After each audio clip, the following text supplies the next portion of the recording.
Hello. नमस्कार प्यारे साथियों। मैं राघव आपका हार्दिक स्वागत करते हैं एग्जाम टारगेट ऑनलाइन प्लेटफॉर्म में। कैसे हो सभी लोग? आई होप सभी लोग बहुत अच्छे होंगे और पढ़ाई संबंधी कार्य भी बहुत अच्छे से कर रहे होंगे। अगर पढ़ाई संबंधी कार्य बहुत अच्छे से नहीं कर रहे हो बेटा, तो पढ़ाई संबंधी कार्य बहुत अच्छे से करना स्टार्ट कर दो। सभी को मालूम है रेलवे ग्रुप डी के फॉर्म भरे जा रहे हैं, जिसमें से साइंस का वेटेज बहुत ही महत्वपूर्ण वेटेज है।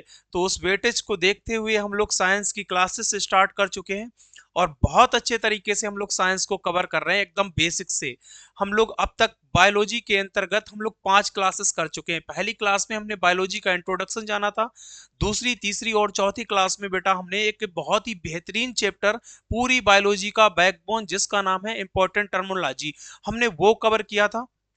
और इससे पिछली जो क्लास हुई है, यानी कि कल की क्लास जो थी, उसमें से बेटा हम लोगों ने एक नए चैप्टर की शुरुआत की थी, जिस चैप्टर का नाम था बेटा सेल। ठीक है, चलो हम लोगों ने सेल्स के अंतर्गत क्या क्या पढ़ा था एक बार 2 मिनट में पूरा का पूरा रिकॉल करेंगे और क्लास को वहीं से कंटिन्यू करेंगे बेटा, जहां पे हमने आप लोगों को छोड़ा था। हमने सेल्स को पढ़ने से पहले हमने कहा था हम दो सेल्स के बारे में जानते हैं, जिनका नाम prokaryotic cells and eukaryotic cell होता है। हमने कहा प्रो का मतलब पहले, कैरियो का मतलब केंद्रक, वो सेल्स जो केंद्रक से पहले बन चुकी थी, यानी कि उनमें केंद्रक नहीं इंक्लूड था, उन कोशिकाओं को हम लोग कहते थे प्रोकैरियोटिक सेल्स। हमने कहा यूकैरियोटिक सेल्स किसे कहते हैं? हमने कहा वो सेल्स जो केंद्रक इनमें समाहित है, इनके अंदर केंद्रक पाया जा रहा है, तो वो सारी की सारी सेल्स क्या कहलाएंगी? Eukaryotic cells. हमने इसी क्रम में पढ़ते हुए हमने कहा था केंद्रक। हमने बताया था आपको कि सेल्स सेल्स की खोज किसने की? तो हमने कहा सेल्स की खोज रॉबर्ट हुक महोदय ने 1665 ईस्वी में की। हमने कहा सेल्स का अध्ययन किसके अंतर्गत किया जाता है? तो हमने कहा सेल्स का अध्ययन बेटा साइटोलॉजी के अंतर्गत किया जाता है। हमने कहा सेल्स शरीर की संरचनात्मक एवं क्रियात्मक इकाई है, इसी को हम लोग इंग्लिश में कहते हैं cell of structural and functional unit. हमने कहा कि जो रॉबर्ट हुक महोदय ने जो ये कोशिका को खोजा, वो कैसी कोशिका थी? मरी हुई कोशिका थी। कहां पे खोजा? तो हमने बताया था बेटा, इसको खोजने का कार्य इन्होंने कार की लकड़ी की छाल में किया था। फिर हमने कहा कि इन सारी चीजों का विवरण इन्होंने पे कहां पे दिया था? तो हमने कहा था इन सारी चीजों का विवरण इन्होंने अपनी बुक माइकोग्राफिया में दिया था। तो हमने कहा एक वो व्यक्ति जिन्होंने मरी हुई कोशिका को खोजा, और एक वो व्यक्ति जिन्होंने जीवित कोशिका को खोजा। लिविंग सेल्स को खोजने वाले व्यक्ति कौन थे? तो हमने बताया बेटा कि लिविंग सेल्स को खोजने वाले व्यक्ति का नाम ल्यूवेनहॉक था। कौन थे? ल्यूवेनहॉक। हमने यहीं पे एक डिस्कवरी और भी बताई थी, कहा था कि फादर ऑफ बैक्टीरिया कौन है? ल्यूवेनहॉक है।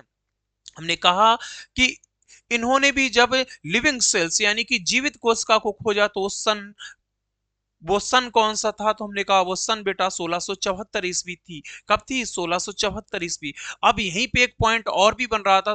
इसी के साथ साथ हमने कहा था कि जो लिविंग सेल्स खोजी गई बेटा, वो कहां पे खोजी गई? तो हमने कहा तालाब के जल पे इन्होंने खोजा। सबसे पहले प्रोटोजोआ को ही इन्होंने तालाब के जल पे देखा था। फिर हमने यहीं पे बताया कोशिका सिद्धांत, किसके बारे में बात की थी बेटा? हमने कोशिका सिद्धांत के बारे में बात की थी। चलो आओ स्टार्ट करते हैं आज के सेशंस को। हमने कहा कि कोशिका सिद्धांत देने का कार्य किसने किया था? हमने कहा कोशिका सिद्धांत। कौन सा सिद्धांत बेटा? कोशिका सिद्धांत। कोशिका सिद्धांत को देने का कार्य किसने किया था? तो हमने कहा कोशिका सिद्धांत को देने का काम किसने किया था? स्लाइडन व स्वान। किसने किया था? स्लाइडन व स्वान। ये दो व्यक्ति थे, स्लाइडन और स्वान। और हमने कहा था इन्होंने क्या दिया? Cell theory. इसी को हम लोग इंग्लिश में कहते हैं सेल थ्योरी। क्या कहते हैं? इसी को हम लोग इंग्लिश में कहते हैं सेल थ्योरी। तो सेल थ्योरी देने का काम किसने किया था? स्लाइडन और स्वान। हमने कहा स्लाइडन का पहला वर्ड एस से और स्वान का पहला वर्ड एस से, इसीलिए इसको हम लोग क्या बोल देते हैं? एस एस थ्योरी भी कह देते हैं। क्या कह देते हैं? एस एस थ्योरी भी कह देते हैं। ये चीजें हम सारी बहुत अच्छे से कवर कर चुके हैं। इस सारी की सारे पॉइंट्स हम बहुत अच्छे से कवर कर चुके हैं। स्टार्ट करते हैं आज के हम इसी कॉन्सेप्ट को आगे ले जाते हुए। हमने कहा कि कोश का सिद्धांत देने का काम स्लाइडन और स्वान ने किया। हमने कहा इस सिद्धांत के अंतर्गत इन्होंने क्या बताया, तो हमने कहा इस सिद्धांत के अंतर्गत इन्होंने बेटा बताया कि शरीर का निर्माण कोशिका से होता है, शरीर का निर्माण कोशिका से होता है और कोशिका का निर्माण कोशिका विभाजन से होता है। कहां से होता है? कोशिका विभाजन से होता है। ये सारे पॉइंट हम आप लोगों को बहुत अच्छे से कंप्लीट करा चुके थे। चलो आज स्टार्ट करते हैं जस्ट उसी के आगे का। आज स्टार्ट करते हैं हम लोग जस्ट इसी से, जहां पे हमने छोड़ा था बस वहीं से हम आप लोगों को स्टार्ट करते हैं। चलो लगाएंगे बेटा, इसी के आगे नोट लगा के पॉइंट लिखेंगे कि कोश का सिद्धांत का एक अपवाद होता है। कोश का सिद्धांत का एक अपवाद है। वो कौन सा अपवाद है? कोश का सिद्धांत का अपवाद। कोश का सिद्धांत का अपवाद क्या है? कोश का सिद्धांत का अपवाद क्या है?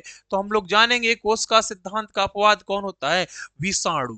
विषाणु बोले तो इसी को हम लोग कहते हैं वायरस। क्या कहते हैं बेटा? वायरस। विषाणु बोले तो वायरस। कोश का सिद्धांत का अपवाद क्या है? तो हमने कहा कोश का सिद्धांत का अपवाद बेटा वायरस होता है। कौन होता है? वायरस होता है।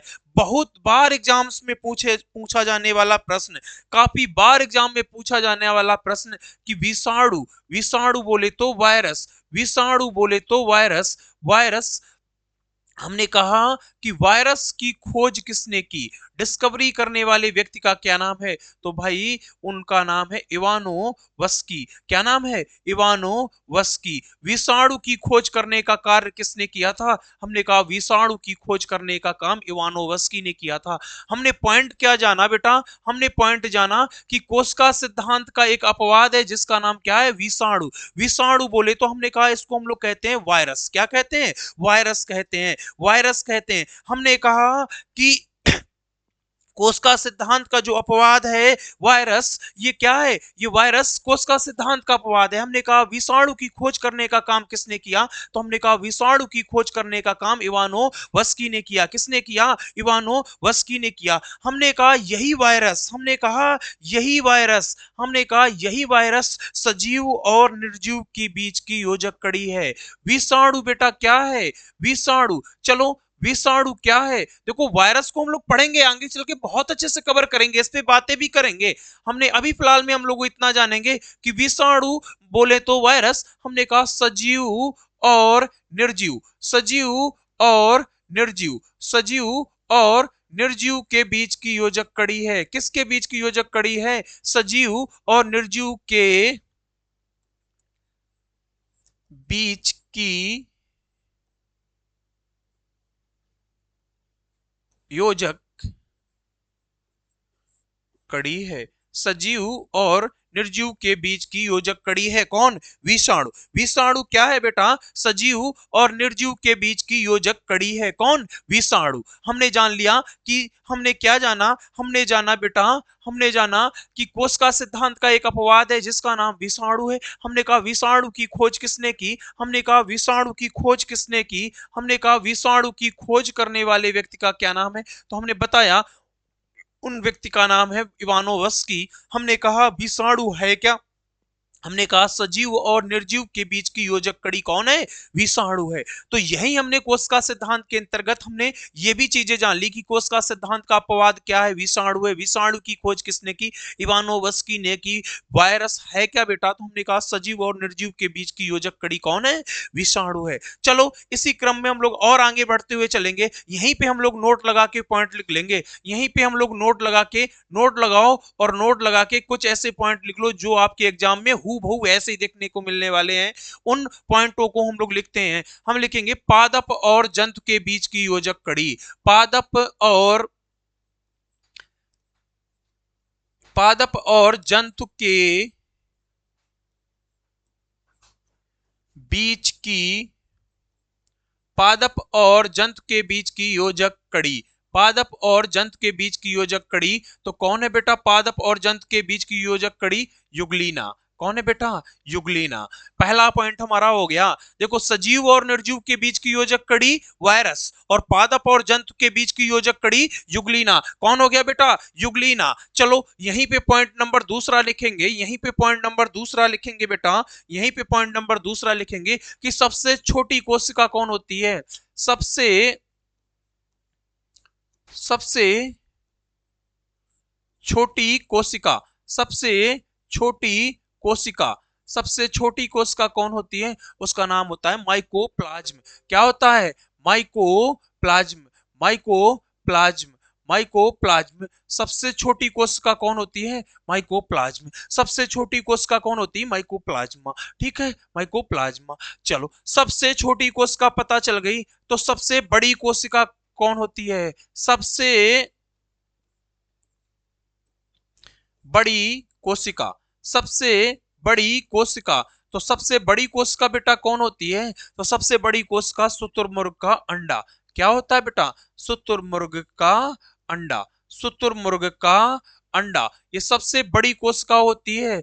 जो इसका व्यास होता है बेटा, जो इसका व्यास होता है वो कितना होता है? 170 सेंटीमीटर इसका व्यास होता है। कितना होता है? शुतुरमुर्ग के अंडे का व्यास कितना होता है? 170 सेंटीमीटर होता है। कितना होता है? 170 सेंटीमीटर इसका व्यास होता है। तो देखो सबसे बड़ी कोशिका हमने कहा शुतुरमुर्ग का अंडा, सबसे छोटी कोशिका हमने कहा माइकोप्लाज्मा, पादप और जंतु के बीच की योजक कड़ी हमने कहा युगलीना, और हमने बताया यहीं पे हम लगे हाथ उस पॉइंट को भी लिख लेंगे, हालांकि लिखा चुके हैं लेकिन एक बार इसी स्लाइड पे कर लेते हैं ताकि हमें रिवीजन में कोई दिक्कत ना हो, ताकि हमें रिवीजन में कोई दिक्कत ना हो कि सजीव और और निर्जीव के बीच की योजक कड़ी। सजीव और निर्जीव के बीच की योजक कड़ी कौन होता है बेटा? वायरस। कौन होता है? वायरस। वायरस बोले तो विषाणु। ठीक है, तो लगभग ये 4 पॉइंट हमने राइट डाउन कर लिए, और ये सारे के सारे पॉइंट आपको एग्जाम हॉल में ऐसे ही हूबहू दिखने वाले हैं। चलो लगाओ बेटा point number next, point number next. चलो अब हम लोग लिखेंगे कि मानव शरीर की सबसे लंबी कोशिका कौन होती है? मानव शरीर की सबसे लंबी कोशिका, मानव शरीर की सबसे लंबी कोशिका हम लिखेंगे कि मानव शरीर की, मानव शरीर की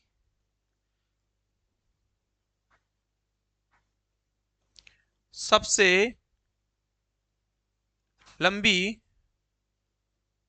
कोशिका, मानव शरीर की सबसे लंबी कोशिका तो बेटा कौन होती है? न्यूरॉन। कौन होती है? न्यूरॉन। न्यूरॉन बोले तो मस्तिष्क, न्यूरॉन बोले तो मस्तिष्क। याद करो पहली क्लास हमने इसके बारे में बताया है। हमने कहा न्यूरॉन्स क्या होती है?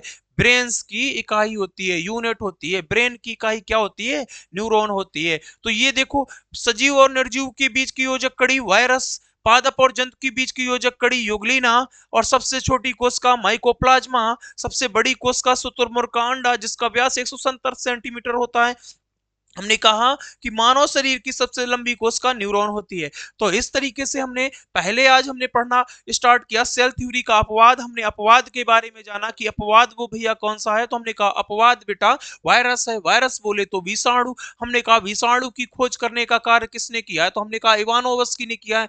भर भर के एग्जाम्स में पूछा जाने वाला प्रश्न कि वायरस की डिस्कवरी करने वाले व्यक्ति का नाम क्या है, तो इवानोवस्की। फिर हमने कहा कि ये जो वायरस है ये सजीव और निर्जीव के बीच की योजक कड़ी है। क्या है? सजीव और निर्जीव के बीच की योजक कड़ी है। फिर हमने इसी में 2-3 पॉइंट आपको सीधे सीधे लिखा दिए कि पादप और जंतु के बीच की योजक कड़ी युगलीना है, सबसे छोटी कोशिका माइकोप्लाज्मा है, और सबसे बड़ी कोशिका शुतुरमुर्ग का अंडा है, और मानव शरीर की सबसे लंबी कोशिका न्यूरॉन है। तो इस तरीके से आपको ये चीजें बहुत अच्छे से समझ आ रही होंगी, और धीरे धीरे ऐसे ही हम लोग आगे बढ़ते हुए अब हम लोग पहुंच जाएंगे सेल्स की तरफ।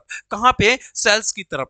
देखो हम क्या करेंगे बेटा, हम वो करेंगे कि जो आपको बहुत बेनिफिट्स देगा। हम फिगर्स के माध्यम से पढ़ना स्टार्ट करेंगे। कैसे पढ़ना स्टार्ट करेंगे? फिगर्स के माध्यम से। हम चाहेंगे कि हम लोग सेल्स के दो फिगर्स बनाएंगे, हम लोग लगाएंगे सेल्स, और सेल्स में हम लोग अलग अलग डिफाइन करेंगे। एक प्लांट सेल को पढ़ेंगे और एक एनिमल सेल को पढ़ेंगे। यानी कि एक वो होगा पादप कोशिका का फिगर, एक पादप कोशिका का फिगर होगा और एक जंतु कोशिका का फिगर होगा। एक पादप कोशिका का फिगर होगा और एक जंतु कोशिका का फिगर होगा। किसका होगा बेटा? जंतु कोशिका का फिगर होगा। एक पादप कोशिका का फिगर होगा और एक जंतु कोशिका का। यहां से पता है जब हम ये चीजें पढ़ लेंगे ना, तो हम पता है अपने आप खुद उसको डिफाइन कर पाएंगे। हमें चीजें याद करने में बड़ी सहूलियत प्रदान होने लगेगी जब हमें ये चीज पता चल जाएगा। इसको हम लोग इंग्लिश में बोलेंगे प्लांट सेल। क्या बोलेंगे बेटा? Plant cell. क्या बोलेंगे बेटा? Plant cell. हमने कहा कि इसको हम लोग इंग्लिश में बोलेंगे एनिमल सेल। क्या बोलेंगे बेटा? Animal cell. Animal cell. चलो आओ समझते हैं एनिमल सेल क्या होता है और प्लांट सेल क्या होता है। एक छोटे से फिगर्स के माध्यम से चीजों को समझने की कोशिश करेंगे। चलो बनाते हैं इस फिगर्स को बनाते हैं। देखो फिगर्स से हमें कोई लेना देना नहीं है, ना मुझे कोई अवार्ड जैसे मिलने वाला है। फिगर्स से हमें चीजें समझ आ जाएंगी और हमारा एक ही मकसद, हमारा एक ही गोल, हमारा एक ही टारगेट, हमें चीजों को समझना है। हमें चीजों को क्या करना है बेटा? समझना है। तो देखो हम बनाएंगे भाई लॉजिकल, बिल्कुल आपको जैसे बुक्स में बना हुआ मिलेगा वैसा नहीं बनेगा, लेकिन हमें चीजें समझ में आ जाएंगी और हमारा काम एक ही मकसद है कि हमें चीजें समझ में आ जाएं और हमें याद हो जाए और हम एग्जाम हॉल में बेटर परफॉर्मेंस कर पाए। तो वो कैसे होगा? वो हमें जब तक समझ नहीं आएगा तो हमें चीजों को समझना ही होगा। हमने कहा प्लांट सेल के अंदर दो लेयर्स होती हैं। पहली लेयर्स का नाम बेटा क्या होता है? हमने कहा जो सबसे ऊपरी लेयर है उसका नाम है सेल वॉल। उसका नाम है सेल वॉल। क्या नाम है? Cell wall. जिसको हम लोग हिंदी में कहते हैं कोशिका भित्ति। क्या कहते हैं बेटा? कोशिका भित्ति। क्या कहते हैं? कोशिका भित्ति। सेल वॉल बोले तो कोशिका भित्ति। हमने कहा इसकी सेकेंड लेयर का नाम है, हमने कहा इसकी सेकेंड लेयर का नाम है, हमने कहा इसकी सेकेंड लेयर का नाम है सेल मेम्ब्रेन। क्या नाम है? Cell membrane. Cell membrane. Cell membrane. ठीक है, हम लोग इसको हिंदी में कहते हैं कोशिका झिल्ली। क्या कहते हैं बेटा? कोशिका झिल्ली। देखो एक एक पॉइंट को समझेंगे और यहीं से हमारे पॉइंट सारे बनेंगे। हमने कहा इसके अंदर केंद्रक पाया जाता है। क्या पाया जाता है? केंद्रक। हमने कहा केंद्रक पाया जाता है। हमने कहा इसके अंदर केंद्रक पाया जाता है। हमने कहा केंद्रक को हम लोग क्या कहते हैं? केंद्रक को हम लोग कहते हैं न्यूक्लियस। क्या कहते हैं? न्यूक्लियस। क्या कहते हैं? न्यूक्लियस। ठीक है, चलो केंद्रक बोले तो न्यूक्लियस। हमने कहा इसके अंदर रिक्तिका पाई जाती है। क्या पाई जाती है? रिक्तिका पाई जाती है। इसके अंदर क्या पाया जाता है? इसके अंदर बेटा हमने कहा इसके अंदर क्या पाया जाता है? रिक्तिका पाई जाती है। रिक्तिका ऐसे लिख लेंगे, ये है रिक्तिका, ये है रिक्तिका। रिक्तिका बोले तो हमने कहा इसको हम लोग इंग्लिश में कह देते हैं वैक्यूल्स। क्या कह देते हैं? वैक्यूल्स। वैक्यूल। ठीक है, वैक्यूल। हमने कहा इसको क्या कह देते हैं? इसको कह देते हैं वैक्यूल्स। ठीक है, रिक्तिका। हमने कहा इसी के अंदर के माइट्रोकांड्रिया होती है। क्या होती है बेटा? माइट्रोकांड्रिया। ये है हमारी माइट्रोकांड्रिया। चलो और इसको समझ लेते हैं कि माइट्रोकांड्रिया इसको क्या बोलते हैं? इसको हम लोग बोलते हैं माइट्रोकांड्रिया। क्या कहते हैं? माइट्रोकांड्रिया। हमने कहा इसको इंग्लिश में भी लिखना चाहो तो लिख सकते हो माइट्रोकॉन्ड्रिया। क्या लिख देंगे? माइट्रोकॉन्ड्रिया। ठीक है, माइट्रोकॉन्ड्रिया। ठीक, चलो अब हमें इतनी चीजें पता चल गई कि हमें प्लांट सेल के अंदर केंद्रक पाया जाता है, केंद्रक को न्यूक्लियस बोलते हैं, माइटोकॉन्ड्रिया पाई जाती है, हमने कहा वैक्यूल्स पाई जाती है, हमने कहा दो लेयर होती है, पहली लेयर का नाम सेल वॉल होता है, दूसरी लेयर का नाम सेल मेम्ब्रेन होता है। अब हमने कहा इसके अंदर और भी ऑर्गन्स पाए जाते हैं, जैसे ये क्या हो गया, इसको हम लोग कहते हैं हरित लवक। क्या? हरित लवक। हरित लवक। क्या कहते हैं? इसको हम लोग कहते हैं हरित लवक। हरित लवक बोले तो इसको इंग्लिश में कहते हैं क्लोरोप्लास्ट। क्या कहते हैं बेटा? क्लोरोप्लास्ट। क्या कहते हैं? क्लोरोप्लास्ट।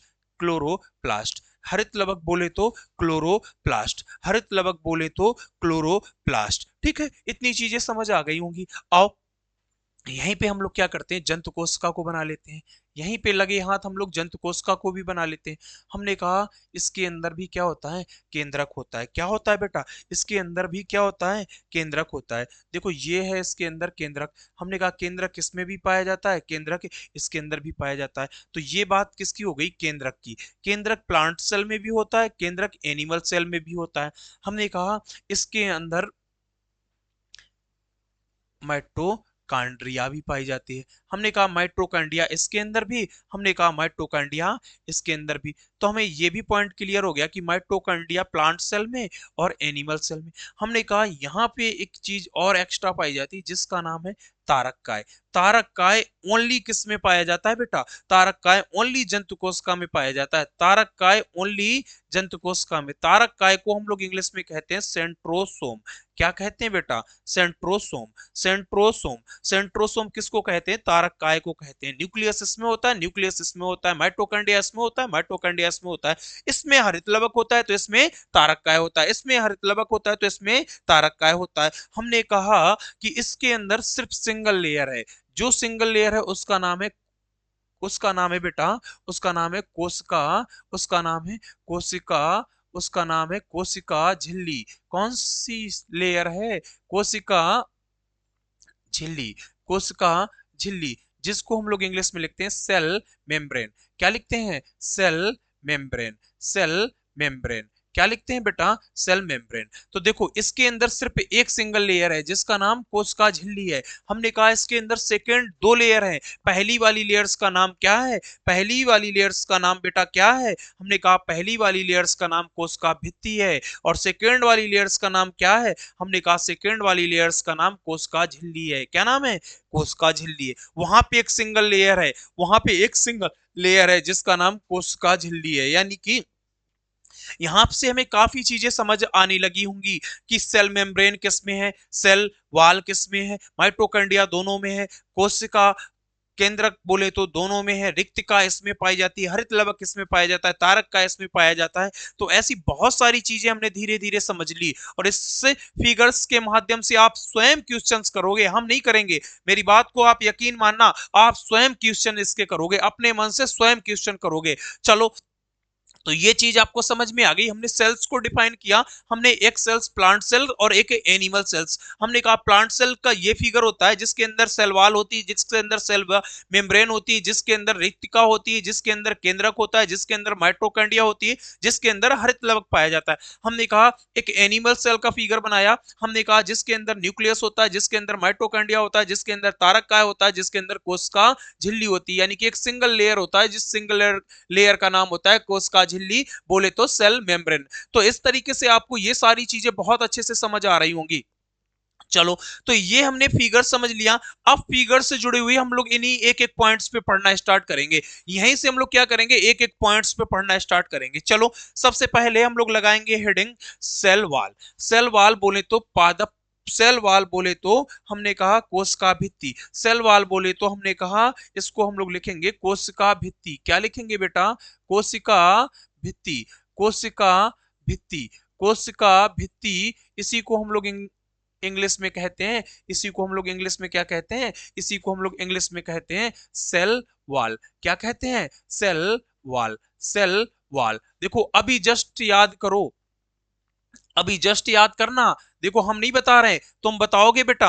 अभी जस्ट हमने 1 मिनट पहले लिखाया है, हमने 1 मिनट पहले लिखाया है कोशिका भित्ति बोले तो सेल वॉल। हमने कहा ये कहां पाई जाती है, बताओ कौन नहीं बता पाएगा। मुझे लगता है हर बच्चा बता ले जाएगा। Cell wall only plant cell में पाई जाती है। कहां पाई जाती है, ओनली प्लांट सेल में, ना कि एनिमल सेल में। देखो यहाँ पे एक सिंगल लेयर है, यहाँ पे मुझे दो लेयर्स दिख रही हैं, एक सेल वॉल है और एक सेल मेम्ब्रेन है। वहां पे सेल मेम्ब्रेन है, यहाँ पे सेल मेम्ब्रेन है, लेकिन यहाँ पे एक एक्स्ट्रा कौन सी है, सेल वॉल है। तो आप बताओ, आप बता ले जाओगे ना, पक्का बता ले जाओगे कि कोशिका भित्ति कहाँ पाई जाती है, पादप कोशिका में। पादप कोशिका का मतलब प्लांट सेल, यानी कि कहाँ पाई जाती है, पादप कोशिका में। पहला पॉइंट बताओ, ये होता है फिगर का महत्व। हम चाहते तो आपको सीधा आपको ऐसे ही डलाते कोशिका भित्ति और लिखाना स्टार्ट कर देते, और आप बड़े प्यार से लिख भी लेते, सुंदर सा नोट्स बना के रख भी लेते, और कभी आपको ये चीज आपके माइंड पे सेटअप ना हो पाती। लेकिन हमने क्या किया, पहले फिगर बनाया। फिगर को हमने क्यों बनाया,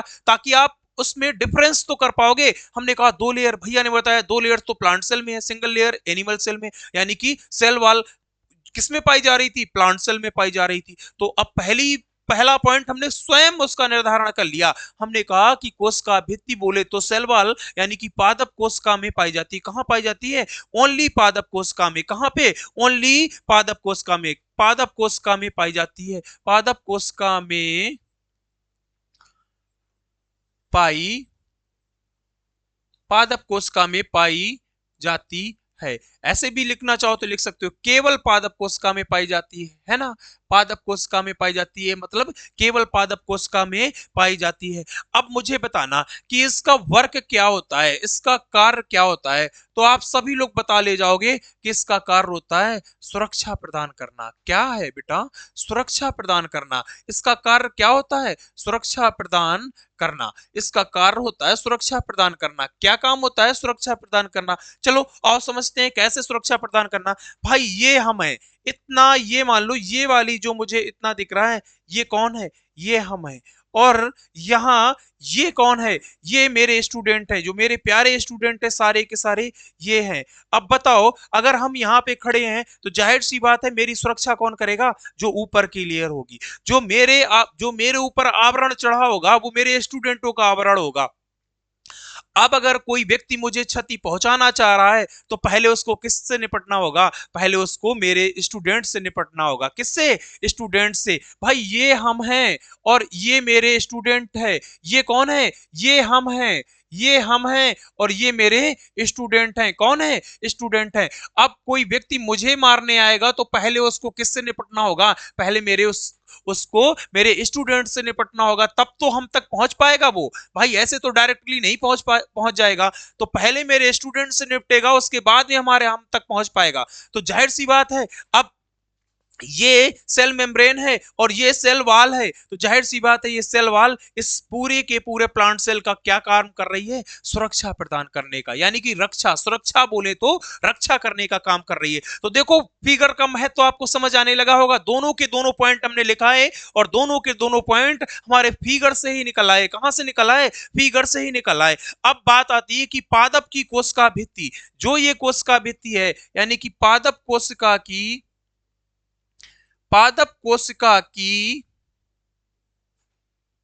कोशिका भित्ति, पादप कोशिका की कोशिका भित्ति, पादप कोशिका की कोशिका भित्ति किसकी बनी होती है, किसकी, किसकी बनी होती है, किसकी बनी होती है। पादप कोशिका की कोशिका भित्ति किसकी बनी होती है, तो हमने कहा पादप कोशिका की कोशिका भित्ति सेलुलोज की बनी होती है। काहे की बनी होती है बेटा, सेलुलोज की बनी होती है। काहे की बनी होती है, सेलुलोज की बनी होती है। चलो एक बहुत इंपॉर्टेंट पॉइंट हमने यहाँ पे कवर कर लिया कि पादप जो प्लांट सेल हैं उनकी सेल वॉल, जो प्लांट सेल हैं उनकी सेल वॉल किसकी बनी होती है, सेलुलोज की बनी होती है। देखो कोशिका भित्ति जो प्लांट सेल है उनकी प्लांट सेल, यानी कि ये वाली सेल, ये वाली सेल, ये वाली सेल वॉल जो है प्लांट्स की, ये काहे की बनी है बेटा, तो हमने कहा ये काहे की बनी है, ये बेटा सेलुलोज की बनी है। काहे की बनी है, सेलुलोज की बनी है। चलो आओ समझते हैं सेलुलोज के बारे में, थोड़ा सा जान लेते हैं। आओ समझते हैं। देखो सारे पॉइंट्स फिगर से निकल रहे हैं, इसीलिए हम बार बार आपको बैक पे ले जाके दिखा रहे हैं कि अगर पादप कोशिका में पाई जाएगी सेल वॉल, केवल पादप कोशिका में पाई जाती है, कार्य सुरक्षा प्रदान करना, क्योंकि ये आवरण के रूप में चढ़ी होती है। हमने कहा पादप कोशिका की कोशिका भित्ति काहे की बनी होती है, हमने कहा सेलुलोज की बनी होती है। काहे की बनी होती है, सेलुलोज की बनी होती है। चलो थोड़ी सी बातें हम लोग सेलुलोज पे कर लेते हैं। चलो लगे हाथ, हम लोग इसको भी नहीं छोड़ने वाले हैं। चलो थोड़ी सी बातें हम लोग किस पे, सेलुलोज पे कर लेते हैं कि सेलुलोज क्या है भैया, ये सेलुलोज क्या होता है। देखो सेलुलोज, हमने कहा कि सेलुलोज, हमने कहा पृथ्वी में पाया जाने वाला पृथ्वी में पाया जाने वाला सबसे अधिक कार्बनिक पदार्थ यहीं से मिलता है। पृथ्वी पर पाए जाने वाला सबसे अधिक कार्बनिक पदार्थ कहां से? सेलुलोज से मिलते हैं। पृथ्वी पर पाए जाने वाले, ऐसे लिख लेंगे, पृथ्वी पर पाए जाने वाले कार्बनिक पदार्थ, पृथ्वी पर पाए जाने वाले कार्बनिक पदार्थ, पृथ्वी पर पाए जाने वाले कार्बनिक पदार्थ कहां से मिलते हैं? सेलुलोज से मिलते हैं। पृथ्वी पर पाए जाने वाले कार्बनिक पदार्थ मिलते हैं कहां से? सेलुलोज से। जितने भी कार्बनिक पदार्थ पृथ्वी पर पाए जा रहे हैं वो सारे के सारे कहां से मिलते हैं? सेलुलोज से मिलते हैं। पृथ्वी पर पाए जाने वाले कार्बनिक पदार्थ मिलते हैं कहां से? सेलुलोज से मिलते हैं। ठीक है, सेलुलोज से क्या मिलते हैं? पृथ्वी पर पाए जाने वाले सबसे अधिक कार्बनिक पदार्थ, यानी कि सबसे अधिक पृथ्वी पर पाए जाने वाले कार्बनिक पदार्थ मिलते हैं किस रूप में? सबसे अधिक कार्बनिक पदार्थ यहीं से मिलते हैं। सबसे अधिक कार्बनिक पदार्थ, सबसे अधिक कार्बनिक पदार्थ। अगर लिखना और अच्छे से लिखना चाहे ना तो यहां पे इसको इंक्लूड कर देना, आप लोग थोड़ा सा यहां पे इसको इंक्लूड कर देना कि पृथ्वी पर पाए जाने वाले सबसे अधिक कार्बनिक पदार्थ मिलते हैं कहां पे? सेलुलोज के माध्यम से। ठीक है, चलो और भी अगर एक्स्ट्रा जानकारी रखना चाहते हो तो चलो आओ लगे हाथ, हम लोग बहुत अच्छे से एक बार पढ़ेंगे, शिद्दत के साथ पढ़ेंगे कि सेलुलोज का उपयोग कहां पे होता है। सेलुलोज का उपयोग कहां पे होता है? चलो अगर आप लोग लिख लोगे ना बेटा, ये इसको यहां पे इंक्लूड कर देना, बस इतना, पृथ्वी पर पाए जाने वाले सबसे अधिक कार्बनिक पदार्थ मिलते हैं। अब सेलुलोज का उपयोग क्या लिखेंगे बेटा? सेलुलोज का उपयोग, सेलुलोज का उपयोग कहां होता है? कि ये सेलुलोज जो है भैया, अभी तुमने इसका नाम बताया कि पादप की कोशिका भित्ति सेलुलोज की बनी होती है, तो सेलुलोज का उपयोग कहां पे होता है? चलो आओ समझते हैं कि सेलुलोज का उपयोग कहां पे होता है। तो देखो, शटर प्रूफ ग्लास में। कहां पे बेटा? शटर प्रूफ ग्लास में। शटर कैसे लिख लेंगे बेटा? कैसे लिख लेंगे कि इसका उपयोग कहां पे होता है? शटर प्रूफ ग्लास में। कहां पे बेटा? शटर प्रूफ ग्लास में। कहां पे बेटा? शटर प्रूफ ग्लास में, यानी कि शटर प्रूफ ग्लास यानी कि कांच के निर्माण में। कहां पे बेटा? कांच के निर्माण में इसका यूजेस होता है। कहां पे बेटा? कांच के निर्माण में। कांच के निर्माण में सेलुलोज का उपयोग होता है। कांच के निर्माण में सेलुलोज का उपयोग होता है। ये वो कांच होता है बेटा, ये वो कांच होता है, ये वो कांच होता है जो बेटा, ये कांच चटकता नहीं है, ये कांच चटकता नहीं है। शटर प्रूफ ग्लास बनाए जाते हैं, यानी कि कांच के निर्माण में इसका उपयोग होता है। ये सेलुलोज के माध्यम से बनाए जाते हैं। हमने कहा ये वो कांच होते हैं जो चटकता नहीं है, यानी कि ये कांच क्या नहीं होता है बेटा? ये कांच चटकता नहीं है। क्या नहीं होता है? ये कांच चटकता नहीं है। ये कांच क्या है बेटा? ये कांच टूटता नहीं है, या ऐसे लिख लेंगे चटकता नहीं है। ये कांच चटकता नहीं है, ये कांच चटकता नहीं है। चलो यहीं पे एक पॉइंट और भी लिख लेंगे, ये जो वाहन होते हैं, ये कांच वाहनों के आगे होते हैं। ये कांच वाहनों के आगे लगाए जाते हैं। ये कांच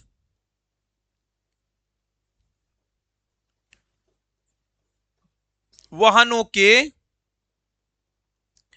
आगे होते हैं। ये कांच वाहनों के आगे होते हैं। अब आपका प्रश्न बनेगा भैया कि तो वाहनों के कांच तो भैया टूट जाते हैं, चटक जाते हैं। चलो तो अब जो वाहनों के कांच बनाए जा रहे हैं, अब प्रेजेंट टाइम पे, पहले वर्तमान क्या होता था, अब जो प्रेजेंट टाइम में जो वाहनों के कांच बनाए जा रहे हैं, चलो लगे हाथ उसको भी हम लोग समझ लेंगे, उसको भी समझ लेंगे। पहले आप एक बार ऐसा करो, मेरे साथ साथ रिकॉल करो। देखो हमने पढ़ना स्टार्ट किया, हमने कहा कि कोशिका भित्ति, किसके बारे में हमने पढ़ना स्टार्ट किया? कोशिका भित्ति। हमने कहा इसको कहते हैं सेल वॉल। हमने कहा केवल पादप कोशिका में पाई जाती है, इसका कार्य सुरक्षा प्रदान करना होता है। हमने कहा पादप कोशिका और पादप कोशिका की कोशिका भित्ति किसकी बनी होती है? हमने कहा सेलुलोज की बनी होती है। हमने इसी लगे हाथ सेलुलोज को समझना स्टार्ट कर दिया। हमने कहा सेलुलोज क्या है? हमने कहा पृथ्वी पर पाए जाने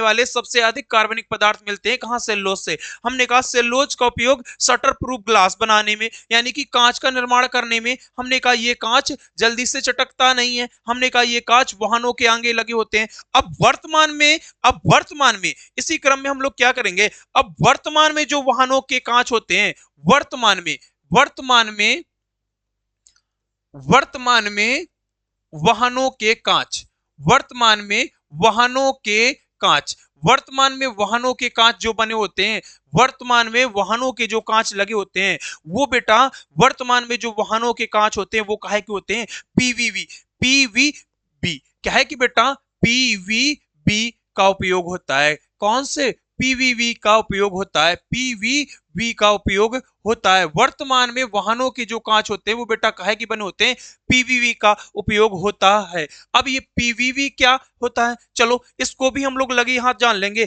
ये होता है पॉलीविनाइल ब्यूट्रल। क्या होता है, पॉलीविनाइल, इसका फुल फॉर्म होता है पॉलीविनाइल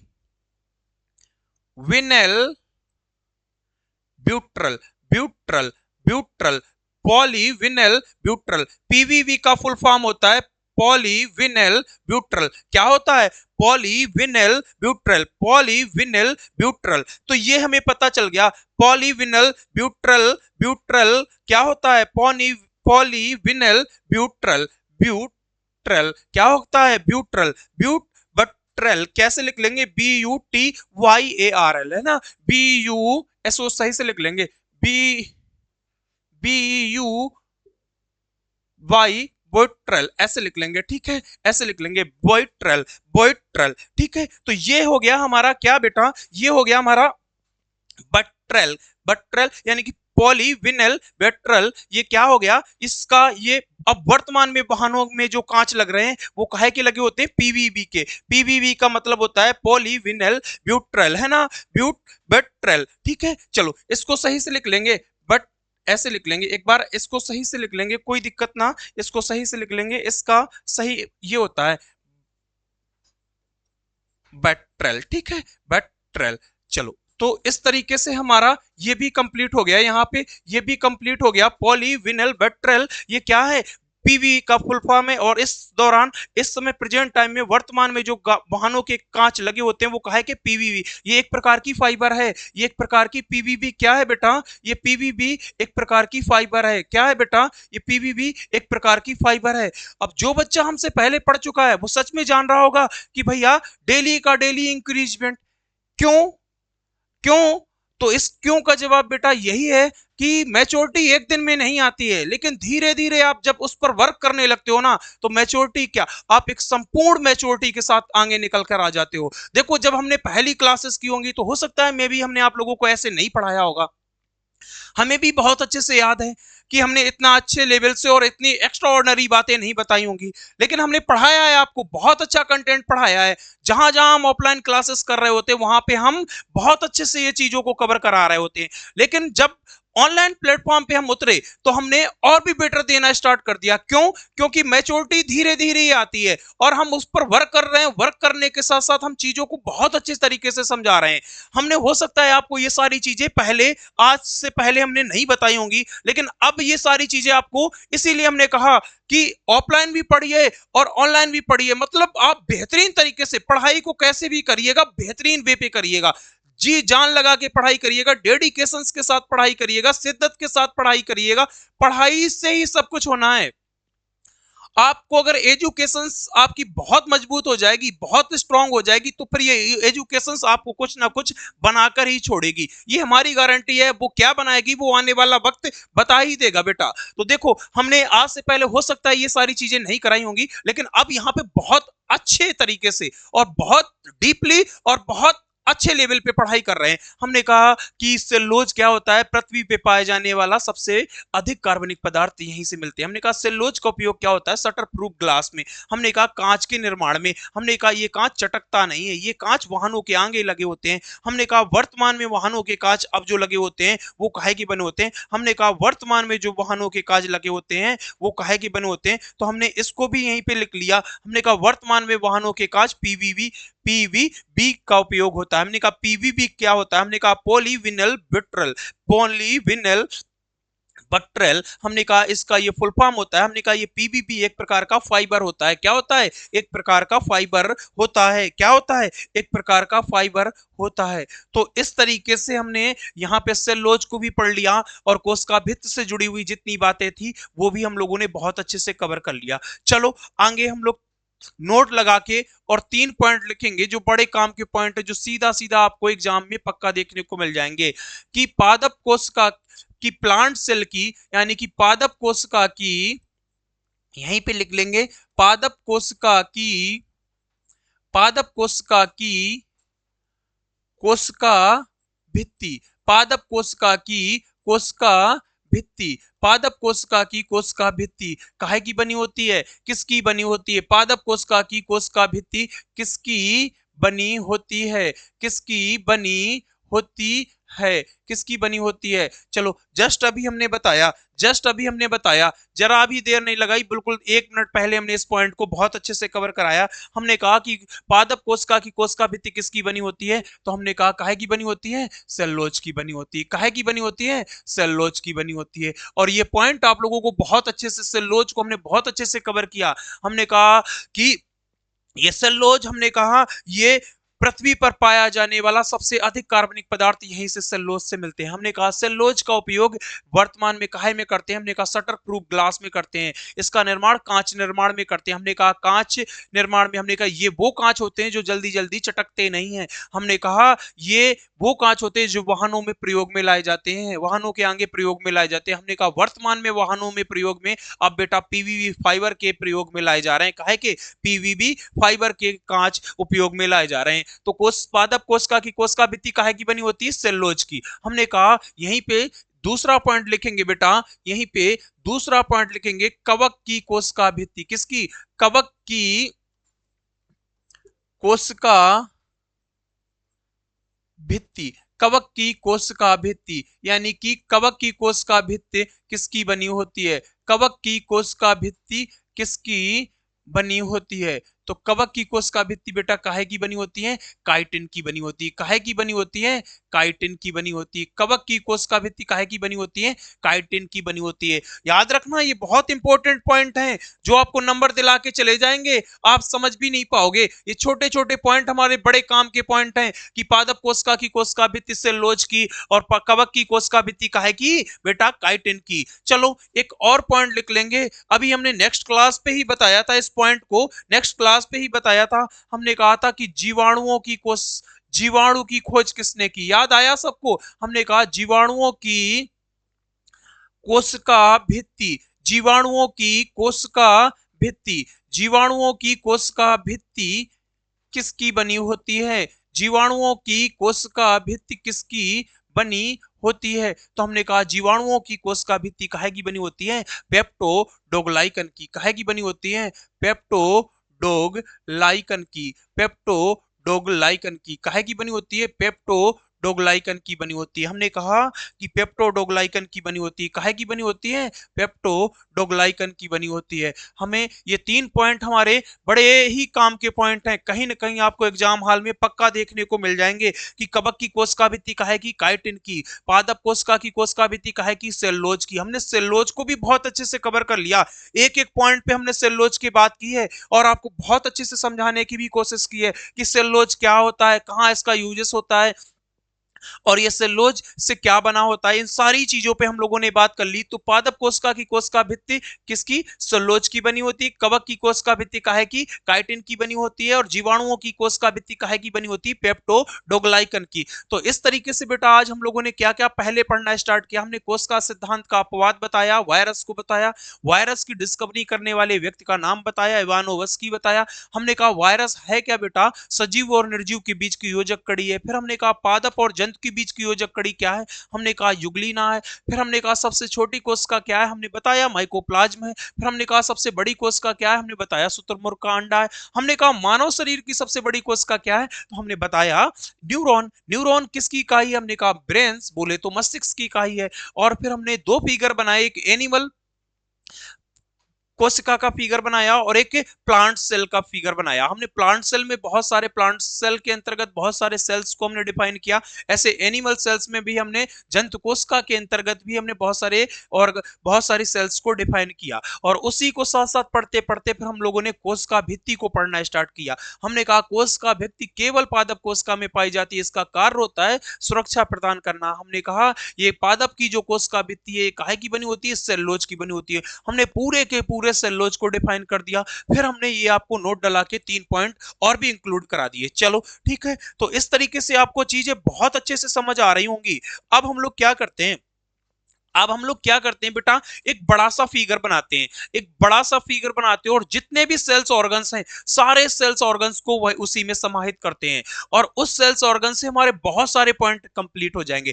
जैसे इस फिगर से हमारे बहुत सारे पॉइंट कंप्लीट हुए और वो हमने करके भी दिखाया। ऐसा नहीं है कि हम फ्लो फ्लो में बातें ही कर रहे हैं, बातों के साथ साथ हमने आपको बहुत सारी चीजें बताई, आप लोगों को बहुत सारी चीजें हमने बताई, हमने बताया, हमने आपको बहुत अच्छे से कवर कराया। हमने कहा कि क्या है, देखो हमने क्या किया बेटा, हमने बहुत अच्छे से आपको क्या कवर कराया था। हमने फिगर से कितने पॉइंट निकल रहे थे, हमने आओ फिगर से हमने कितने पॉइंट निकाले थे। देखो हमने फिगर से हमने कहा डबल लेयर है यानी कि ये सुरक्षा करेगी। हमने कहा कहां है, ओनली प्लांट सेल में है। तो ये सब सारे के सारे पॉइंट कहां से निकल रहे हैं, फिगर ही से तो निकल रहे हैं बेटा। चलो एक बड़ा सा फिगर बनाएंगे और बड़े से फिगर को हम लोग बहुत अच्छे तरीके से बना के और बहुत अच्छे तरीके से हम लोग इसको डिफाइन भी करेंगे, बहुत अच्छे तरीके से हम लोग इसको डिफाइन भी करेंगे। हमने कहा ये इसके अंदर बेटा क्या है, ये है बेटा, हमने कहा चलो ऐसे करते हैं, हमने कहा ये है केंद्रक, हमने कहा ये है इसका केंद्रक। कौन है, ये है केंद्रक। हमने कहा केंद्रक बोलेंगे तो इसको क्या कहते हैं, न्यूक्लियस। केंद्रक बोलेंगे तो न्यूक्लियस, केंद्रक बोलेंगे तो न्यूक्लियस। ठीक है, देखो फिगर सबको बनाना है, फिगर सबको बनाना है ताकि आपको चीजें बहुत अच्छे से समझ आ जाएंगी। फिगर्स का बड़ा महत्व होता है साइंस के अंदर। हमने कहा ये हो गया केंद्रक। अब हमने कहा इसके ऊपर चलो जैसे जैसे हम बना रहे हैं वैसे वैसे तुम लोग भी बनाओ, वैसे वैसे तुम लोग भी बनाओ और बहुत अच्छे से ये फिगर बन जाएगा। तो आपको बहुत सारी चीजें बिल्कुल सेम याद नहीं करनी पड़ेंगी, ऑटोमेटिकली समझ आ जाएंगी, ऑटोमेटिकली समझ आ जाएंगी। हमने कहा कि ये हमारा फिगर है और हमने कहा ऐसे फिगर को हम लोग बनाएंगे, इसको हम लोग नाम देते हैं एंडोप्लाज्मिक रेटिकुलम। क्या कहते हैं बेटा, एंडोप्लाज्मिक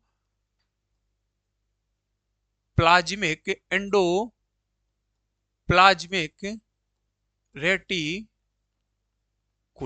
इसको हम लोग हिंदी में कहते हैं अंता प्रदव्य जालिका। क्या कहते हैं, अंताप्रदब्बी जालिका। हमने कहा ये एंडोप्लाज्मिक रेटिकुलम है। अब एंडोप्लाज्मिक रेटिकुलम बेटा टू टाइप्स की होती है। कितने टाइप्स की, टू टाइप्स की। एंडोप्लाज्मिक रेटिकुलम टू टाइप्स की होती है, टू टाइप्स की। यानी कि जिस एंडोप्लाज्मिक रेटिकुलम के ऊपर एक तो देखो ये टाइप्स हो गया और एक ये टाइप्स, यानी कि इस वाले को हम लोग नाम देते हैं, इस वाले को हम लोग कहते हैं चिकनी, चिकनी ईआर। क्या कहते हैं, चिकनी ईआर। चिकनी ईआर का मतलब देखो ईआर क्यों लिख दिया, इंडो प्लाज्मिक रेटिकुलम, यहां से ई उठा लिया यहां से आर उठा लिया, इसको शॉर्ट में हमने ईआर लिख दिया। हमने कहा ये कैसी है, ये कैसी है, खुरधरी ईआर। कैसी है बेटा, खुरधरी ईआर, खुरधरी ईआर। ये कैसी ईआर है, खुरधरी ईआर। हमने कहा इसको इंग्लिश में कैसे लिखते हैं, हमने कहा इसको चिकनी को लिख देते स्मूथ ईआर। क्या कह देते हैं, स्मूथ ईआर, स्मूथ ईआर। और हमने कहा इसको हम लोग कह देते हैं रफ ईआर। क्या कह देते हैं, रफ ईआर। इसको हम लोग कह देते हैं रफ ईआर। क्या कह देते हैं, रफ ईआर। ठीक है, तो इस तरीके से हमें ये सारी चीजें पता चल गई कि एक चिकनी ईआर और एक स्मूथ ईआर। और हमने कहा इसको हम लोग कह देते हैं, इसको इसको पूरा नाम देते हैं एंडोप्लाज्मिक रेटिकुलम, यानी कि अंतःप्रदब्बी जाल का ये होता है हमारा केंद्रक। ठीक है, अब आओ, हमने कहा इसके अंदर एक सिंगल लेयर है। सिंगल लेयर का मतलब कोशिका भित्ति। कौन सी लेयर है, ओनली कोशिका भित्ति है। ओनली कौन सी है बेटा, कोशिका भित्ति। कोशिका भित्ति को हम लोग कहते हैं सेल मेम्ब्रेन। क्या कहते हैं, कोशिका भित्ति को हम लोग इंग्लिश में कहते हैं सेल मेम्ब्रेन। क्या कहते हैं, सेल मेम्ब्रेन। ठीक है, सेल मेम्ब्रेन। अब इसके अंदर बहुत सारे सेल्स ऑर्गन्स होंगे, इसको नाम देते हैं लाइसोसोम, इसको देते हैं लाइसोसोम, इसको देते हैं नाम क्या, लाइसोसोम, लाइसोसोम। चलो एक एक पॉइंट पे बात करेंगे, ये सारे के सारे पॉइंट्स हमें रटने हैं। हमने कहा इसके अंदर माइटोकॉन्ड्रिया भी पाई जाती है। क्या पाई जाती है, माइट्रोकॉन्ड्रिया भी पाई जाती है। इसको हम लोग कहते हैं माइट्रोकॉन्ड्रिया। क्या कहते हैं बेटा, माइट्रोकॉन्ड्रिया। इसको क्या नाम देते हैं, माइट्रोकॉन्ड्रिया। ठीक है, चलो हमने कहा इसके अंदर तारक काय भी पाया जाता है। क्या पाया जाता है, तारक काय भी पाया जाता है। तारक काय तारक काय को हम लोग इंग्लिश में क्या कहते हैं? सेंट्रोसोम। क्या कहते हैं? सेंट्रोसोम। सेंट्रोसोम। क्या कहते हैं? तारक काय को हम लोग इंग्लिश में क्या कहते हैं? तारक काय को हम लोग इंग्लिश में कहते हैं सेंट्रोसोम। सेंट्रोसोम। सेंट्रोसोम क्या कहते हैं बेटा? सेंट्रोसोम कहते हैं। ठीक है, चलो सेंट्रोसोम हो गया। माइट्रोकांड्रिया होगा, माइट्रोकांड्रिया को माइट्रोकांड्रिया कहते हैं, माइट्रोकांड्रिया को माइट्रोकांड्रिया कहते हैं। ठीक, चलो लाइसोसोम हो गया। अब हमने कहा इस एनिमल सेल्स के अंदर बहुत क्या द्रव्य भरा होता है। इस एनिमल सेल्स के अंदर क्या भरा होता है बेटा? द्रव्य भरा होता है। इस एनिमल सेल्स के अंदर क्या भरा होता है? द्रव्य भरा होता है। हमने कहा इसको हम लोग नाम देते हैं कोशिका द्रव्य। क्या कहते हैं? कोशिका द्रव्य। इस द्रव्य को हम लोग नाम देते हैं कोशिका द्रव्य। क्या नाम देते हैं? कोशिका द्रव्य। कोशिका द्रव्य यानी कि इसी को हम लोग हिंदी में कह देते हैं कोशिकांग। क्या कह देते हैं बेटा? कोशिकांग। कोशिकांग। ठीक है, अब इसी को हम लोग इंग्लिश में भी कह देते हैं साइटोप्लाज्म। क्या कह देते हैं बेटा? इसको हम लोग कह देते हैं साइटोप्लाज्म। साइटोप्लाज्म। देखो वक्त लगेगा, हमें भी बहुत अच्छे से पता है कि भैया ये क्या है, ये क्या पढ़ा रहे हो, ये आता है नहीं आता है, तो हमें बहुत अच्छे से पता है कि यहाँ पे वक्त जरूर लग रहा है, लेकिन ये वक्त आपका बर्बाद नहीं जाएगा, ये वक्त आपको कुछ ना कुछ दे के जाएगा। ये मेरी रिस्पॉन्सिबिलिटी है, मुझ पे बिलीव करो। और ये वक्त आपको देखना, ये पॉइंट, ये फिगर्स आपको बहुत सारा रिस्पॉन्स देंगे। आप खुद ही आप आसानी से पहचानना। जैसे हमने बार बार कहा है, बार बार कहा है कि आप इंपॉर्टेंट टर्मिनोलॉजी को बहुत अच्छे से कवर करना। पूरी बायोलॉजी की बैकबोन है, और वो बैकबोन हमने चैप्टर को स्टार्ट ही की, आपको दिखनी स्टार्ट हो गई थी। ऐसी बेटा ये फिगर्स आपको बहुत सारे पॉइंट्स आपको दे के जाएंगे, तो हमें चीजें बस सिर्फ समझना है। और फिगर अगर एक बार माइंड में बैठ गया तो कभी नहीं हटता, आपको हमेशा याद दिला देगा कि भैया ने बताया था सेकेंड लेयर वहां पे, सिंगल लेयर यहाँ पे। ठीक है, तो चलो अब हम लोग क्या करेंगे, हमने कहा कि अब हम लोग एक और छोटा सा पॉइंट बहुत अच्छे से कवर कर लेंगे यहीं पे। यहीं पे क्या कवर कर लेंगे, हमने कहा कोशिका द्रव्य। कोशिका द्रव्य और केंद्रक। कोशिका द्रव्य और केंद्रक के मिक्सअप से। कोशिका द्रव्य और केंद्रक के मिक्सअप से, यानी कि यहां से कोशिका द्रव्य और यहां से केंद्रक, इन दोनों के मिक्सअप से एक वर्ड बनता है जिसका नाम है जीव द्रव्य। क्या नाम है बेटा? जीव द्रव्य। जीव द्रव्य। जीव द्रव्य क्या नाम है? जीव द्रव्य, जिसको हम लोग कहते हैं प्रोटोप्लाज्म। क्या कहते हैं इसको? हम लोग इंग्लिश में कहते हैं प्रोटोप्लाज्म। क्या कहते हैं? प्रोटोप्लाज्म। देखो हमने कहा कोशिका द्रव्य, कोशिका द्रव्य और केंद्रक के मिक्सअप से क्या बनता है? केंद्रक के मिक्सअप से बनता है जीव द्रव्य, जिसको हम लोग कहते हैं प्रोटोप्लाज्म। क्या कहते हैं? प्रोटोप्लाज्म। हमने कहा कि देखो ईआर टू टाइप्स की हैं, एंडोप्लाज्म रेटिकुलम यानी कि अंतःप्रदब्बी जाल का टू टाइप्स की है, एक चिकनू और एक खुरदरी। वो हमें ऑलरेडी दिख रहा है, जिस तरफ ये मुझे काले काले धब्बे टाइप्स के दिख रहे हैं, ये है खुरदरी और वो है चिकनी। ये जो मुझे बिंदी नुमा ये मुझे जो दिख रहा है, ये क्या है बेटा? ये है राइबोसोम। क्या है? राइबोसोम। राइबोसोम। ये बेटा इसको हम लोग नाम देते हैं राइबोसोम। क्या नाम देते हैं? राइबोसोम। ठीक है, राइबोसोम। चलो तो आप बताओ, ये आपको चीजें समझ आ रही हैं? ये आपको चीजें समझ आ रही हैं? चलो एक पॉइंट हमारा और छूट रहा है, ये ऐसे बना लो, ये है हमारा गाल्जी काय। क्या है बेटा? गाल्जी काय। गाल्जी काय। और गाल्जी काय बोले तो इसको इंग्लिश में कहते हैं गाल्जी बॉडी। क्या कहते हैं बेटा? गाल्जी बॉडी। क्या नाम देते हैं? गाल्जी बॉडी। तो इस तरीके से हमारे जितने भी सेल्स, बस इतने ही पढ़ने हमको सेल्स के अंतर्गत। सेल्स के अंतर्गत मुझे इतना ही कुछ पढ़ना है। एक बार मेरे साथ साथ बढ़िया अच्छे से ध्यान देखना। देखो ऐसे होता है, इसके अंदर क्रोमेटिन जाल होता है ना, धागे नुमा संरचना, वो सारी चीजें हम आगे चल के बताएंगे। तो अभी फिलहाल में आप ऐसे जानेंगे केंद्रक, केंद्रक के ऊपर एंडोप्लाज्म रेटिकुलम, जिसको हम शॉर्ट में ईआर कहते हैं। हमने कहा इंडोप्लाज्म रेटिकुलम टू टाइप्स की होती हैं, चिकनी ईआर और खुरदरी ईआर। हमने कहा खुरदरी को बोलते हैं रफ ईआर और चिकनी को बोलते हैं स्मूथ ईआर। हमने कहा केंद्रक, और हमने कहा इसके अंदर एक द्रव्य भरा होता है जिसका नाम कोशिका द्रव्य होता है, इसी को हम लोग कहते हैं कोशिकांग। हमने कहा इसको इंग्लिश में कहते हैं साइटोप्लाज्म। हमने कहा कोशिका द्रव्य और केंद्रक के मिक्सअप से क्या बनता है? जीव द्रव्य, जिसका नाम होता है प्रोटोप्लाज्म।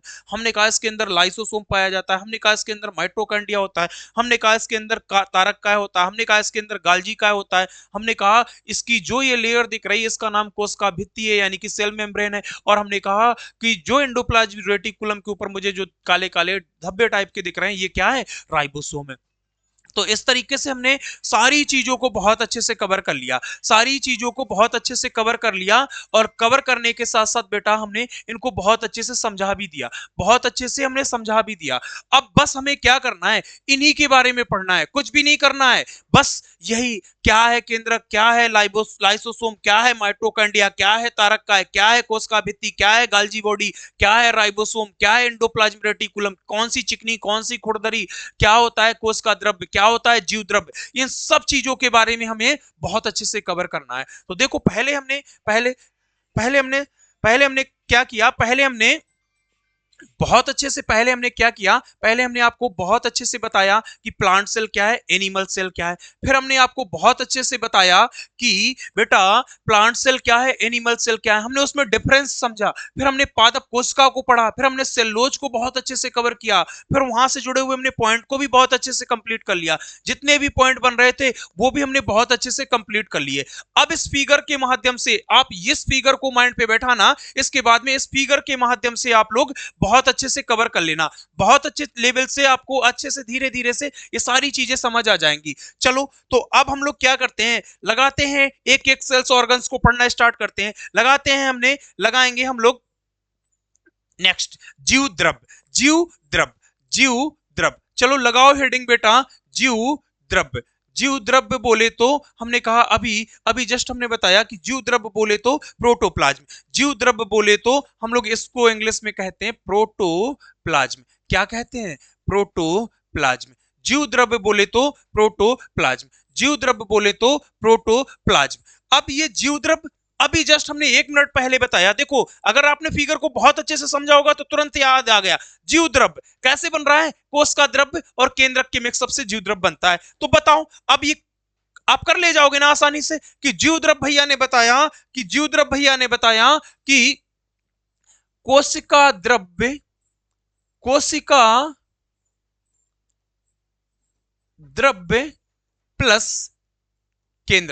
प्लस केंद्रक के मिक्सअप से, कोशिका द्रव्य प्लस केंद्रक के मिक्सअप से क्या बनता है बेटा, जीव द्रव्य बनता है। और ये हमने फिगर में आपको बहुत अच्छे से दर्शाया, ये हमने तो देखो फिगर कम है तो दिखने लगा, जैसे हमने वहां पे दर्शाया था और दिखने लगा था, ऐसे वहां पे यहां पे भी फिगर कम है तो दिखने लगा कि जीव द्रव्य और केंद्रक के मिक्सअप से क्या बनता है, कोशिका द्रव्य और केंद्रक के मिक्सअप से क्या बनता है, जीव द्रव्य बनता है। अब अगर बात आए कि जीव द्रव्य की खोज किसने की, तो देखो जीव द्रव्य की खोज करने वाले व्यक्ति का नाम था बेटा पुरकिंजे। क्या नाम था, पुरकिंजे। किसने किया था जीव द्रव्य की खोज, तो हमने कहा जीव द्रव्य की खोज करने वाले व्यक्ति का नाम है पुरकिंजे। क्या नाम है बेटा, पुरकिंजे नाम है। जीव द्रव्य की खोज करने वाले व्यक्ति का नाम पुरकिंजे है। क्या नाम है, पुरकिंजे है। क्या नाम बेटा, पुरकिंजे। अब यहीं पे बेटा हम लोग क्या करेंगे, यहीं पे नेक्स्ट पॉइंट हम लोग लिखेंगे जो बड़ा ही महत्वपूर्ण पॉइंट है, जो बड़ा ही 3 स्टार पॉइंट है। आप ये लगा लेना 3 स्टार पॉइंट, किसी न किसी एग्जाम में आपको इस प्रश्न से रूबरू होना पड़ जाएगा। हम अगर कहें कि बताओ जीवन का भौतिक आधार क्या होता है, जीवन का भौतिक आधार, सबसे पहले हमें यही पता होना ये कि अकॉर्डिंग टू हक्सले, ऐसे लिखेंगे अकॉर्डिंग टू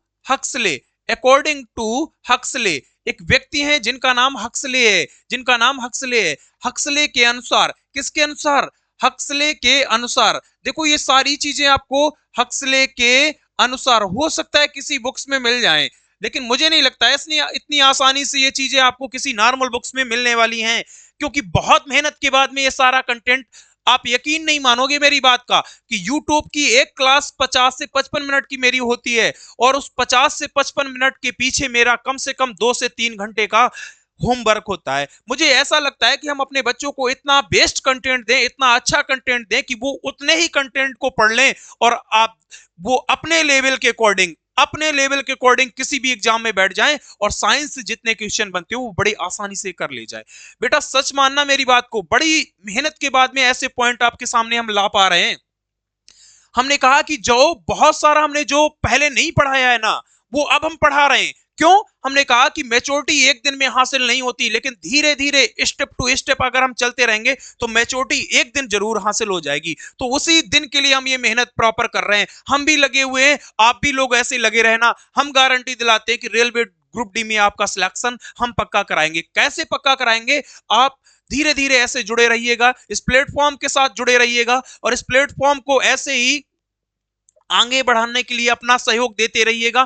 धीरे धीरे जब जैसे जैसे आप मेरा सहयोग करते जाएंगे, हम लोगों से आप लाइव चर्चा किया करेंगे, मोटिवेट भी किया करेंगे, एक सेशंस रखा करेंगे जो सिर्फ आपसे बातें करने के लिए होगा, ना कंटेंट पे बात, ना सब्जेक्ट पे बात, ना किसी कोर्स पे बात, सिर्फ आपसे बात, आपसे इंटरनल बातें किया करेंगे। एक ऐसा सेशंस रखा करेंगे कि सिर्फ आपसे बातें, आपके माइंड में जितने भी डाउट्स आते हैं उन डाउट्स को क्लियरिफाई किया करेंगे। कैसे पढ़ाई करनी है, क्या स्ट्रेटेजी अपनानी है, कैसे अपने डेडिकेशंस के साथ में अपने गोल, टारगेट, एम के प्रति लगना है, इन सब चीजों पे हम लोग बातें भी करेंगे आगे चल के। चलो, तो हमने बताया क्या कि ये सारी चीजें बहुत मेहनत के बाद निकल रही हैं, तो ये मेहनत बर्बाद ना जाने देना। प्लीज आप लोगों से मेरा हाथ जोड़कर रिक्वेस्ट है कि ये मेहनत बर्बाद ना जाने देना, और ये मेहनत और ये कंटेंट आपको पक्का, आपको जरूर प्लस पॉइंट दे के जाएगा। आपको एग्जाम हॉल में बहुत बेटर परफॉर्मेंस कराने के लिए ये कंटेंट आपको बहुत काम आने वाला है। ठीक है, हमने कहा एक व्यक्ति है जिनका नाम हक्सले है। क्या नाम है बेटा? जिनका नाम हक्सले है। उन्होंने क्या बताया? उन्होंने बताया बेटा, उन्होंने बताया कि जीवन का, उन्होंने बताया कि जीवन का भौतिक आधार, हमारे जीवन का भौतिक आधार क्या है? जीवन का भौतिक आधार क्या है? जीवन का भौतिक आधार क्या है? तो उन्होंने कहा कि जीवन का भौतिक आधार मेरा जीव द्रव्य है। क्या है बेटा? जीवन का भौतिक आधार क्या है? जीव द्रव्य है। जीवन का भौतिक आधार क्या है? जीव द्रव्य है। उन्होंने बताया कि जीवन का भौतिक आधार जीव द्रव्य है। किसके अकॉर्डिंग? हक्सले के अकॉर्डिंग। हक्सले महोदय ने मुझे यह पॉइंट बताया कि जीवन का भौतिक आधार क्या है? जीवन का भौतिक आधार क्या है? तो हमें उन्होंने बताया बेटा कि जीवन का भौतिक आधार क्या है? जीव द्रव्य है। और अभी हमने जीव द्रव्य को बहुत अच्छे से कवर किया। हक्सले के अनुसार अभी हमने जीव द्रव्य को बहुत अच्छे से कवर किया। हमने कहा जीव द्रव्य कैसे बनता है, तो हमने बताया जीव द्रव्य, भैया तुमने बताया कि जीव द्रव्य हमारा कोष का द्रव्य और केंद्रक के मिक्सअप से जीव द्रव्य बनता है। जीव द्रव्य की खोज करने वाले व्यक्ति का नाम पुरकिंजे।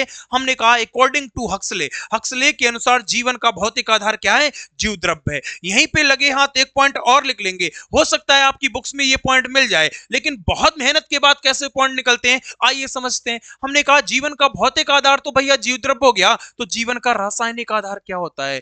जीवन का रासायनिक आधार, जीवन का रासायनिक आधार, जीवन का रासायनिक आधार क्या होता है? तो हमने कहा जीवन का रासायनिक आधार बेटा क्या होता है? जीवन का रासायनिक आधार डीएनए होता है। क्या होता है बेटा?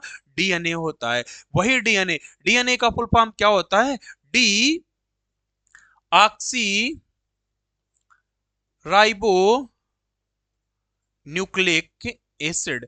डीएनए का फुल फॉर्म क्या होता है? D oxy ribo nucleic acid. क्या होता है? D oxy ribo nucleic acid. पढ़ाएंगे आपको डीएनए, बहुत अच्छे से कवर कराएंगे, डीएनए से जुड़ी हुई सारी बातें आपको बहुत अच्छे से कराएंगे। तो देखो हमने जान लिया कि हक्सले ने बताया कि जीवन का भौतिक आधार जीव द्रव्य है, तो जीवन का रासायनिक आधार क्या है? डीएनए है। तो इस तरीके से आज की क्लास में हम लोगों ने क्या क्या किया, एक बार मेरे साथ साथ रिकॉल करना, एक बार मेरे साथ साथ रिकॉल करना। देखो आज हमने पढ़ना स्टार्ट किया, सबसे पहले हमने पढ़ना स्टार्ट किया, हमने कहा कोष का सिद्धांत का एक अपवाद है जिसका नाम विषाणु है। हमने कहा विषाणु बोले तो वायरस, हमने कहा वायरस की खोज करने वाले व्यक्ति का नाम इवानोवस्की है। हमने कहा विषाणु सजीव और निर्जीव के बीच की योजक कड़ी है। क्या है बेटा? योजक कड़ी है। हमने कहा सजीव और निर्जीव के बीच की योजक कड़ी कौन? वायरस। हमने कहा पादप और जंतु के बीच की योजक कड़ी कौन? युग्लिना। हमने कहा सबसे छोटी कोशिका कौन है? माइकोप्लाज्मा। हमने कहा सबसे बड़ी कोशिका कौन है? हमने कहा शुतुरमुर्ग कांडा है जिसका व्यास कितना है? 170 सेंटीमीटर है। हमने कहा मानव शरीर की सबसे बड़ी कोशिका कौन है? तो हमने कहा सबसे लंबी कोशिका कौन है? तो हमने कहा न्यूरॉन। न्यूरॉन बोले तो मस्तिष्क। मस्तिष्क की इकाई क्या होती है? न्यूरॉन होती है। जब ब्रेन पढ़ाएंगे ना आपको, तो ब्रेन से जुड़ी सारी बातें आपके सामने समक्ष रख देंगे कि ब्रेन में कितने भाग होते हैं? 3 भाग होते हैं। पहले भाग का क्या नाम होता है? अग्रभाग, बीच वाले भाग का मध्य भाग और लास्ट वाले भाग का पश्च भाग। हमने कहा अग्रभाग के 2 भाग होते हैं, कौन कौन से? सेरिब्रम और मेडुला। हमने सेरिब्रम और हाइपोथैलेमस। मध्य वाले भाग का नाम क्या होता है? कार्पोरा होता है। और पश्च वाले भाग का नाम क्या होता है? बेलम और मेडुला। ये सारे उनके पार्ट्स हैं। सारी की सारी चीजें हम लोग जब ब्रेन को कवर करेंगे तो वहां पे बहुत अच्छे से कवर करेंगे ब्रेन को, ठीक है। फिर हमने इसके बाद में बेटा बताया, हमने कहा कि हमने प्लांट सेल को समझा और एनिमल सेल को समझा। हमने कहा इसमें 2 लेयर होती हैं, सेल वॉल और सेल मेम्ब्रेन। हमने कहा इसमें वैक्यूल्स होते हैं, इसके माइटोकॉन्ड्रिया होती है, केंद्रक होते हैं। हमने कहा इसके अंदर हरित लवक पाया जाता है। हमने कहा माइटोकॉन्ड्रिया सेल वॉल में भी होती है, जंतु कोशिका में भी होती है, और इसके अंदर केंद्रक भी होता है। इसमें एक सिंगल लेयर होती है जिसका नाम कोशिका झिल्ली होता है। इसके अंदर तारक काय पाया जाता है। इसके साथ साथ फिर हमने क्या किया, एक बड़ा सा फिगर बनाया, और बड़े से फिगर को बनाने के लिए हमने इसको भी बहुत अच्छे से समझ लिया, इसको भी हमने बहुत अच्छे लेवल से समझा है। इस बड़े से फिगर को भी हमने क्या किया है, बहुत अच्छे से समझा है, बहुत अच्छे से हमने इसको भी समझा है। हमने कहा एक केंद्रक हो गया, एंडोप्लाज्मिक रेटिकुलम 2 टाइप्स की, स्मूथ एंड खुरदरी। हमने कहा इसके अंदर राइबोसोम पाया जाता है, कोशिका भित्ति होती है, गाल्जी काय होता है, तारक काय होता है, माइटोकॉन्ड्रिया होता है, लाइसोसोम होता है, केंद्रक और कोशिका द्रव्य के मिक्सअप से जीव द्रव्य बनता है। ये चीज हमने भी बहुत अच्छे से कंप्लीट कर ली। फिर हमने पढ़ना स्टार्ट किया जीव द्रव्य को। किसको बेटा? जीव द्रव्य को। हमने बताया कि जीव द्रव्य कैसे बनता है, कोशिका द्रव्य और केंद्रक के मिक्सअप से जीव द्रव्य बनता है। इसकी खोज करने वाले व्यक्ति कौन थे? पुरकिंजे थे। हमने कहा अकॉर्डिंग टू हक्सले, हक्सले के अनुसार जीवन का भौतिक आधार क्या है? हमने बताया जीव द्रव्य है। हमने कहा जीवन का रासायनिक आधार क्या है? हमने कहा डीएनए है। तो इस डीएनए का फुल फॉर्म क्या होता है? डीऑक्सीराइबोन्यूक्लिक एसिड होता है। तो इस तरीके से आज की क्लास में हमने बहुत सारा सब कुछ पढ़ा है, और ऐसे धीरे धीरे हो सकता है 2 से 3 क्लासेस लग जाएं, 2 से 3 क्लासेस हो जाएं, लेकिन आप इतना जरूर मान लेना कि हमारी चीजें बहुत बहुत अच्छे से, बहुत एक्स्ट्राऑर्डिनरी तरीके से हो रही हैं। और अगर सच में आप मेरी बातों पे भरोसा करते हो तो मेरी बात को आप अपने जहन जहन बोले तो अपने हृदय में समाहित कर लेना कि आप एक बार मुझसे बायोलॉजी पूरी पढ़ लो। फिर आप जब कोई भी मौक दोगे, आपको ये लगेगा कि नहीं, बायोलॉजी से तो हमसे कुछ छूट ही नहीं रहा है। बस एक बार थोड़ा सा धैर्य बना के, और धैर्य इंसान की जीवन का बहुत बड़ा अभिन्न अंग होता है। आप धैर्य से, संयम से आप पढ़ाई करते रहिएगा, और पढ़ाई को करते करते धीरे धीरे स्टेप टू स्टेप आप ऐसे लगातार लगे रहिए, और लगातार लगे रहने का आपका बड़ा ही पॉजिटिव पॉइंट मिलने वाला है। चलिए फिर ठीक है, रखते हैं आज की क्लास को, यहीं तक रखते हैं अपनी आज की क्लास को। मिलते हैं नेक्स्ट क्लास में, तब तक के लिए ऑल द बेस्ट। अच्छे से अपना ख्याल रखिए, अपना और अपनों का अच्छे से ख्याल रखिएगा, और पढ़ाई को नियमित बेस पे करते रहिएगा, ठीक है। ऑल द बेस्ट, जय हिंद।